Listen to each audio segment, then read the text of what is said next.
धाकड़ खबर, बेखौफ सुबह, बेबाक अंदाज।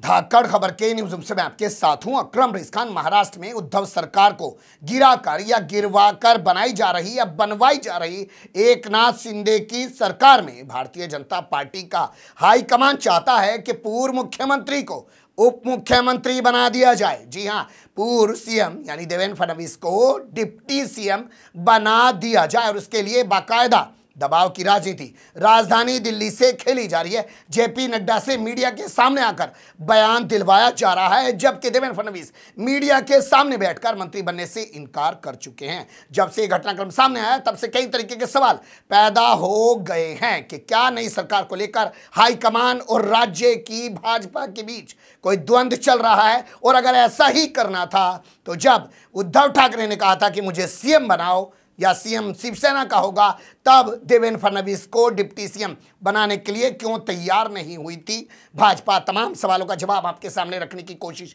करेंगे, लेकिन सबसे पहले आपको बता देते हैं कि जेपी नड्डा ने कहा क्या है। सुन लीजिए उन्हीं की ज़बानी।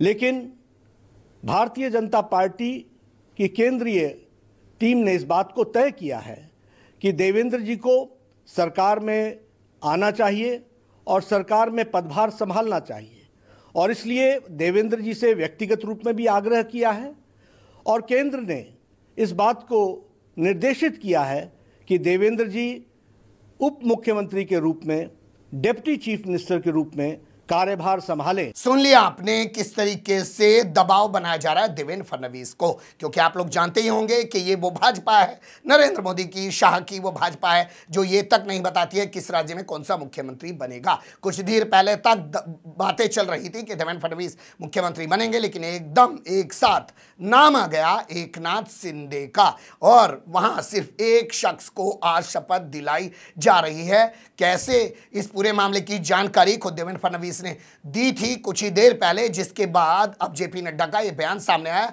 तो आपको देवेंद्र फडणवीस का वो बयान भी सुनना चाहिए।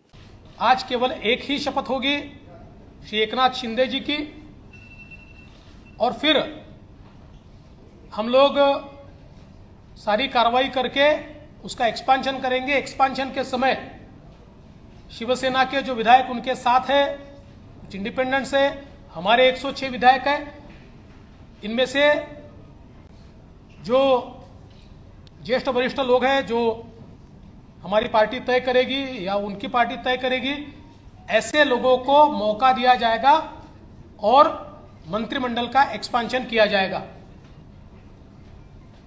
मैं इस सरकार को पूरे तरीके से सहयोग करूंगा, मैं सरकार के बाहर रहूंगा और इस सरकार को सफल बनाने हेतु जो जो चीज करना आवश्यक है, ऐसी सारी चीजें हम मिलकर करेंगे। मेरा विश्वास है आदरणीय प्रधानमंत्री मोदी जी ने जो विकास का एक नया पर्व शुरू किया है, उस विकास के पर्व को 2.5 साल का जो ब्रेक लगा था वो ब्रेक निकलेगा और फिर से महाराष्ट्र की प्रगति की एक्सप्रेस ये तेजी के साथ भागेगी।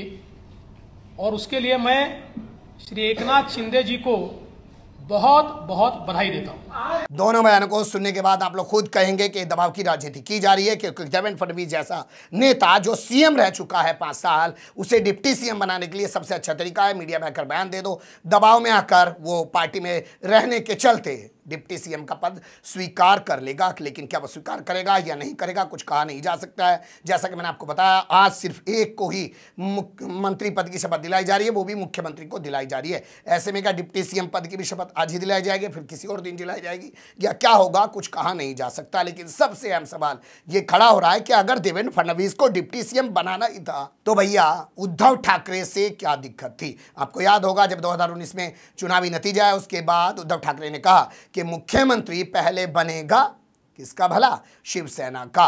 लेकिन उस वक्त भाजपा अड़ गई, वो कहने लगी कि मुख्यमंत्री हमारा ही बनेगा। लेकिन आज उद्धव ठाकरे के एक प्यादे को सीएम बनाकर उसके अंडर में जिस तरीके से पूर्व सीएम देवेंद्र फडणवीस को डिप्टी सीएम बनने के लिए मजबूर किया जा रहा है, दबाव उन पर बनाया जा रहा है, यह समझा जा सकता है कि भारतीय जनता पार्टी का हाईकमान और राज्य की जो इकाई है भाजपा की, उसके बीच किस तरीके की द्वंद्व की राजनीति चल रही है, जो इस बनने वाली सरकार की अस्थिरता पर एक बहुत बड़ा प्रश्न चिन्ह लगा रही है। अब बने रहिएगा धाकड़ खबर के साथ, क्योंकि पल पल चीजें बदल रही हैं। जितना अभी तक था वो समेट के आपके सामने रख दिया। शपथ ग्रहण अभी हुआ नहीं है, इसलिए अभी तक की यही चीजें।